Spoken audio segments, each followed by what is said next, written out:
Hey, how's it going, YouTube friends? It's me, your one furry boy, Never, and you're watching The Never Show. Yes, that show with lemon-scented limes that nobody can find, and the only show with a supernatural, super awesome third eye. I mean, why ask? Why? They're magically awesome.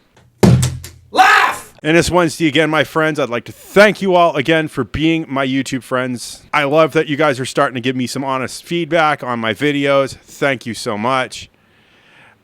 Not everybody can like everything I do, but I really didn't like The Lion King, and apparently people liked The Lion King and didn't like my thing, but honest feedback is always good. I'm not going to shout out anybody this week. Nobody's really making me happy. Everybody is playing Minecraft, and I love that they're all playing Minecraft.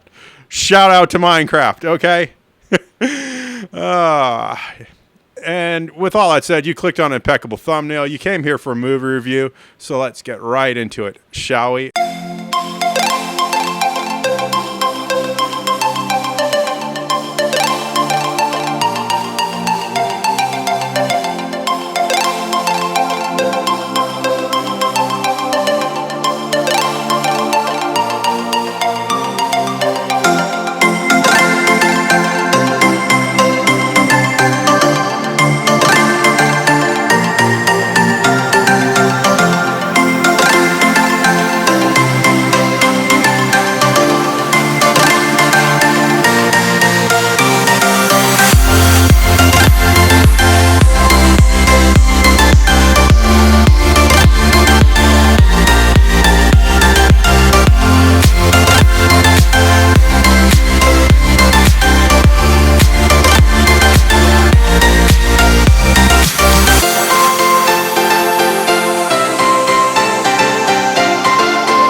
And today's movie is Once Upon a Time in Hollywood. It is a rated R film. It is 2 hours and 41 minutes. Do not go for the Super Slaker.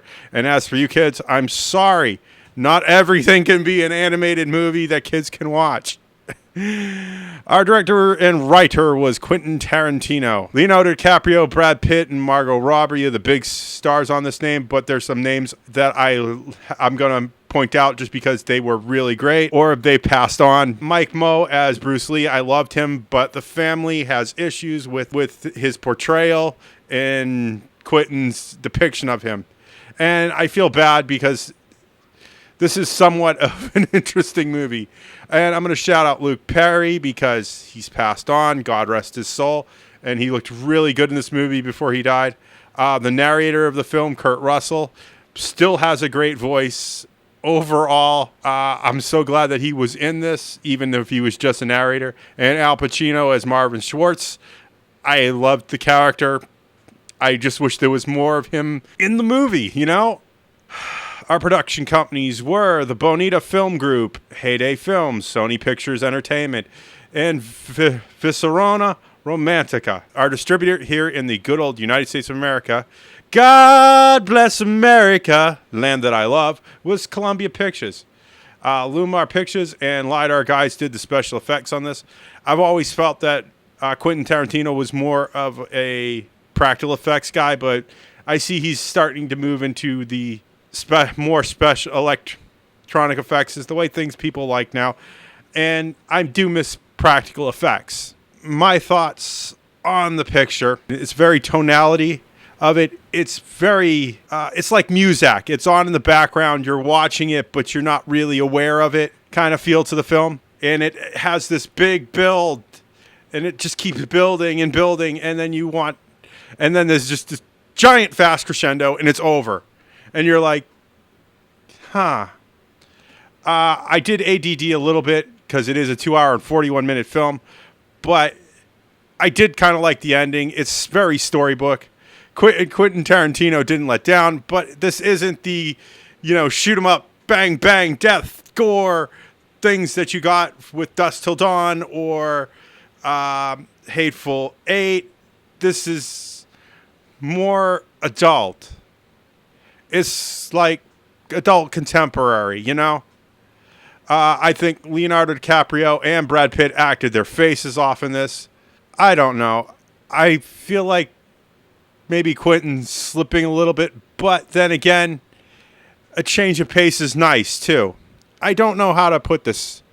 I wanted more action from it, and I'm expecting everybody to die because it's a Quentin Tarantino film, and he goes, nope, and he pushes you aside and says, this isn't that film. But do know this, yes, people do die in this film. You do have to wait for it. 1969 was a good year. There was a few flubs here and there, continuity errors, things and stuff like that, but I'll leave that up to other people. I don't know what else to say. I feel like I should be saying things that make sense, but you have to watch this film. This is one of those ones that, it's like the unseeable stuff on the internet, the 50-50 stuff.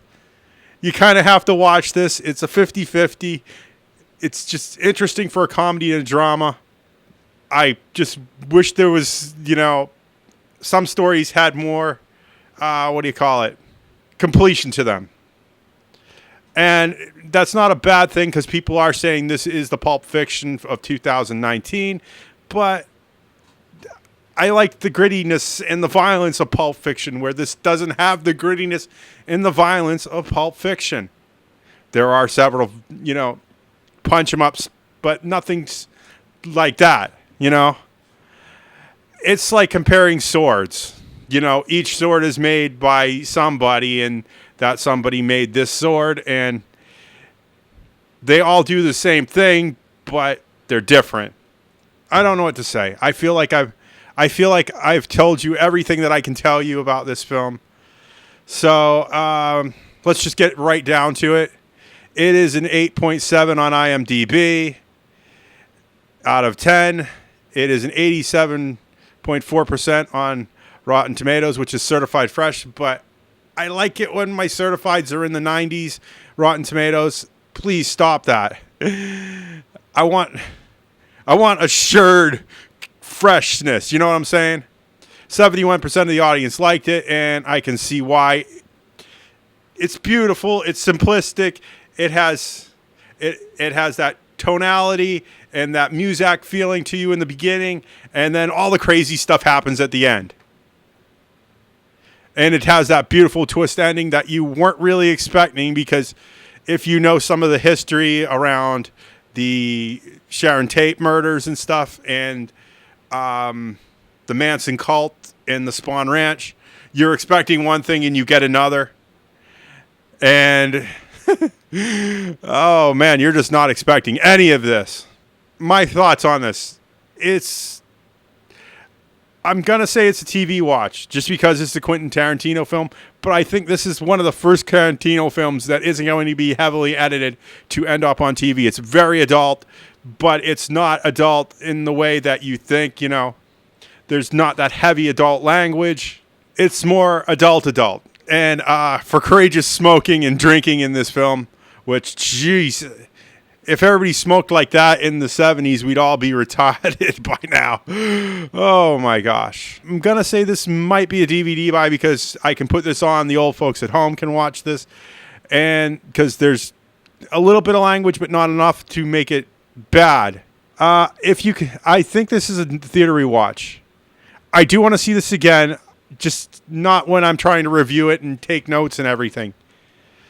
Also, I have discomfort. I have bad knees and stuff, and after 2 hours and 41 minutes, it's kind of hard to get up after a movie like this. Just saying. I do want to see what CinemaSins thinks. It is a Quentin Tarantino movie after all. I need to know.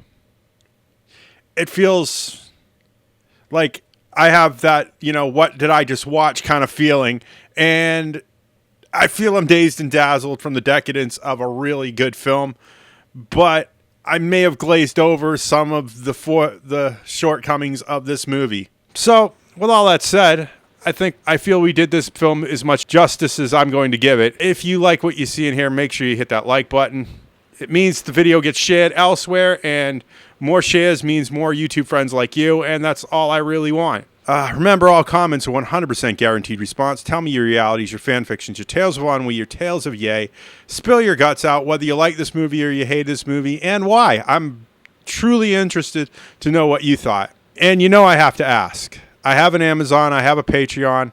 It is not without your donations that keeps this channel afloat. I do not know how I do it without you. You don't realize how little I have to do so much. Thank you for your donations, and thank you for supporting my American dream. And with all that said, for a final time, because I say this so much it's a running joke, if you want to see more of this nonsense, make sure you click that subscribe button and that little bell icon. Ding. Ring a ding ding. And I will see you all in the next movie review. Bye!